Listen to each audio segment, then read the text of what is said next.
Literature Special this evening. The Indian Ocean region, that is from East Africa, Middle East, India, Southeast Asia, and right up to Australia, may have influenced human history in myriad ways and could well tell us and could well be perhaps the most important region in the world, and especially at a time when we are facing severe global headwinds in the form of heightened geopolitical risks in Southeast Asia and rise of radical Islam in the Middle East. There is perhaps an urgent need to revisit the historiography of this vastly complex and populous region to better appreciate what happened in the past and be in a better position to perhaps foretell what could happen in the future.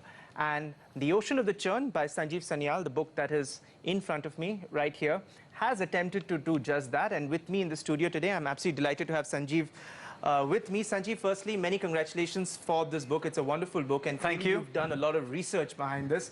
But let me try and understand the basic premise, that you're trying to sort of put out in this book. That India, after all, is a maritime country, and if we do not understand our maritime history, then then there is a problem. And our maritime history has largely been very underappreciated. Absolutely, we are a maritime country in the middle of the Indian Ocean, which was, as you saw in the book, was the center of the world for almost all of human history. And going back from Harappan times to the present, we have been trading with the rest of the world, sailing the seas. Unfortunately, we have, for some reason, come to think of our history from purely the perspective of Delhi. Now, this is very damaging because effectively, one, it leaves out large parts of the country, but it also misrepresents who we are. Unless you understand, for example, the great voyages of the Odia in the eastern Indian Ocean and their links through to Southeast Asia, or the Tamils, and or that the world's largest port was in Kerala, Mucheri or Muziris. Indeed, you simply don't understand who we are. In fact, we'll come to these region-specific details that you've so brilliantly laid out in the book. But just to understand this in a little more depth, owing to the centrality of the Indian Ocean region, one would intuitively think that many historians in this region would actually tom-tom about the significance of this region, and as you say, how it may have shaped human history. Why do you think that even Indian historians perhaps have ignored this in the past? Well, this is quite strange because, in fact, I'm hardly the first person to write about the Indian Ocean, but almost all of what is written has been written by Western scholars over the years.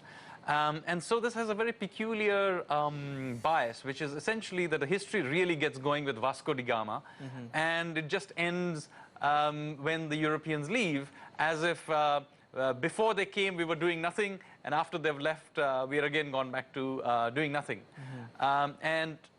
Sadly, the historians of this region, particularly Indian historians, haven't filled the gap.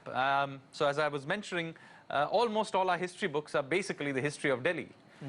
You can go through being a school kid in India, or even in graduate level, and know about obscure dynasties in Delhi like the Lodhis, and perhaps never have heard about the Vijayanagar Empire or the Satavahanas and so on. Indeed. So you feel then somewhere that the way in which history is taught, I think the pedagogy of history, in India, and just the overemphasis is largely on very irrelevant, information. As you mentioned, Lodhi. What was the significance of the Lodhi dynasty per se, for the overall history of the, of this region, for South Asia? You think that is an issue?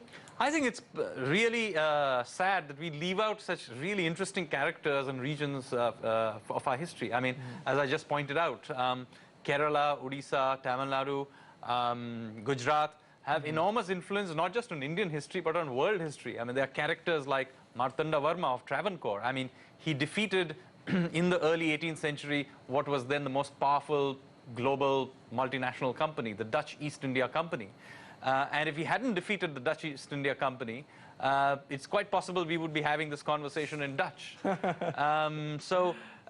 These are not just important Indian characters, but in great world characters, and we have simply wiped them out of our history books. And the only time after this incident when a big European power was defeated were the Russians in the Japo-Russian War in 1905. So for 200 years, barring this defeat by an European power, they were undefeated largely. Absolutely. So, just imagine, I mean, there was this king from southern India who defeats the Dutch, and then for a couple of hundred years, till the Japanese defeat the Russians, the Europeans are all powerful almost.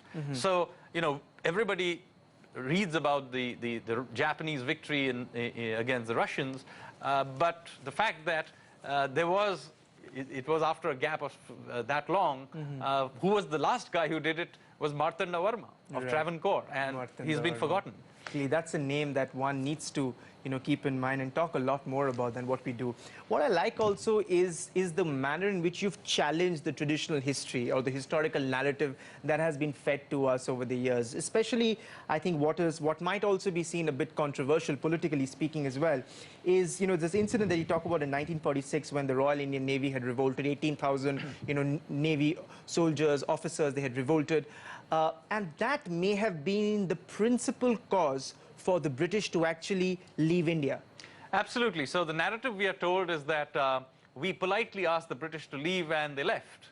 Whereas in fact, it is a much more messy process, and particularly when seen from the perspective of the revolutionaries, led by the likes of Raj Bihari Bose, who were repeatedly attempting to try and cause a revolt in the Indian armed forces. And they try in the First World War.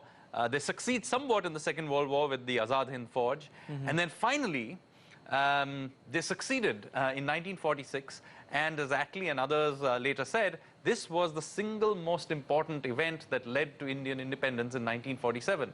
But again, barely anything. While the history books, I mean, to be fair, they do mention this incident, but they don't draw this causality that you're drawing, that perhaps there was actually a causal relation between this event happening and the British actually leaving. Absolutely. In fact, oddly enough, Attlee is reported to have actually said that it was the case that this was the single most important event.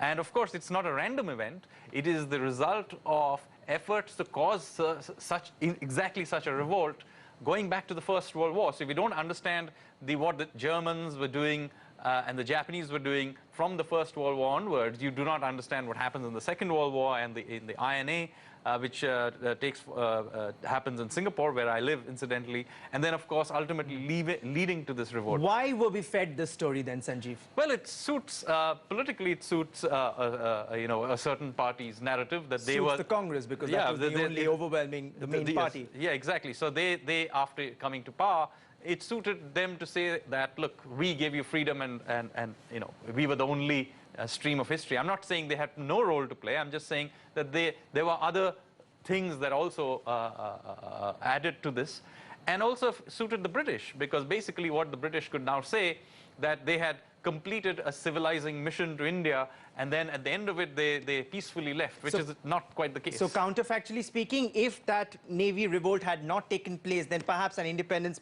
we might have got our independence much later. Absolutely. It would have taken a lot longer. Well, on that note, hold that thought.